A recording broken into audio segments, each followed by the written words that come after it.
Today I would like to talk to you about children and the use of technology. Now, why do I want to talk about this? I'm still pretty young. Yes, I do have a smartphone. I do still enjoy playing with video games. But why do I want to talk about this to you? Well, the answer is simple. I really don't like when little children spend more time with electronic devices like phones, iPads, or computers than with their own family. Now, let's suppose that in a family there is mom, dad, little brother who is 5 years old, and older sister who is 12 years old. Little brother still enjoys coloring with crayons, playing with his toys, and taking a nap. But older sister seems not to be there anymore, since her birthday when she got a nice smartphone with the latest technology on internet connection and easy access to social networks, which has allowed her to post videos, post photos, and show her friends from far away how awesome her life is. And also, she can kill some time whenever she feels too bored with some fun little games. Now she's a little more connected to people from far away than to her own family. But there is a problem.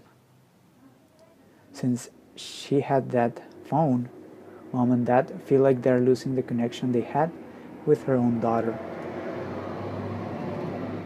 Now she seems to be more interested in spending time with people from far, far away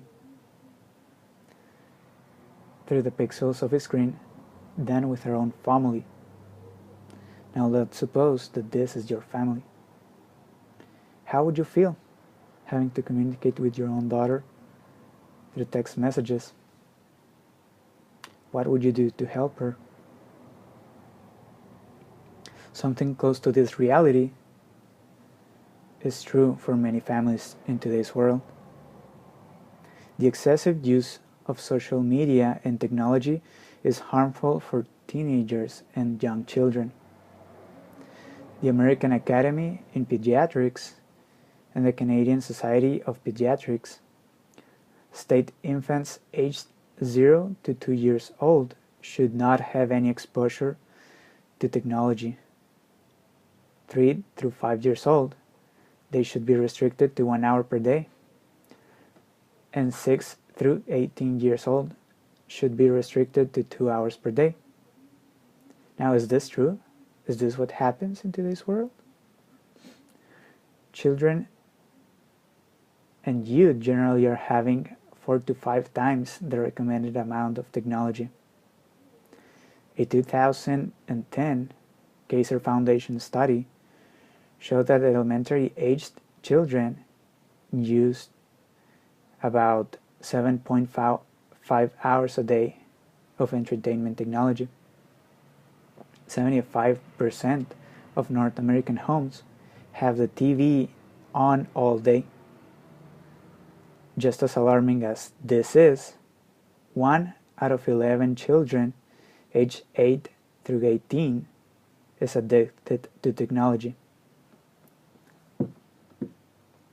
And what are the consequences of this? What happens with our families? What happens to our children?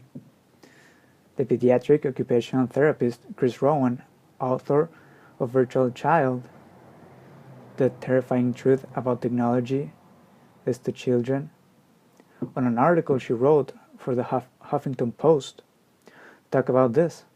She said that children are getting physical, psychological, and behavior disorders. Obesity and diabetes on children are a common thing in Canada and the US, which is related to technology overuse. Diagnosis of ADHD, autism, coordination disorder, developing delays, unintelligible speech, learning difficulties, sensory processing disorder, anxiety, depression, and sleep disorders are also consequences of technology overuse, and they are growing rapidly. I don't blame technology for all of these issues. I really don't, because I use it every day. I spend most of my day in front of a computer in my job. I do talk to my friends and loved ones through text messages every once in a while. And as I said before, I enjoy playing video games every once in a while also. I'm the retro gamer kind of guy. But the thing is, parents sometimes seem to be more worried to provide high technology and this kind of things to their children. How to stop this? How can we help to stop this? Me as a son, and I do mean this from the bottom of my heart, and respectfully for all of you that are parents. I grew up in a family where mom and dad used to work every day, and pretty much all day. The only time when I saw my mom was when she picked me up from school. The only time when I saw my dad was when he was dropping me off for school.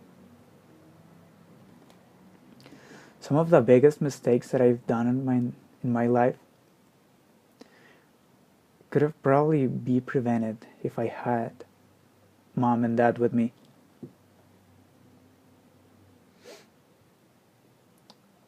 I really hope I'm not offending anyone with this, and I'm not making anyone feel bad. But it is true. I believe that children should have mom and dad more often. I really hope that you can spend more time with your children. I invite you to do it. Please spend more time with them. They will be grateful for it. Thank you.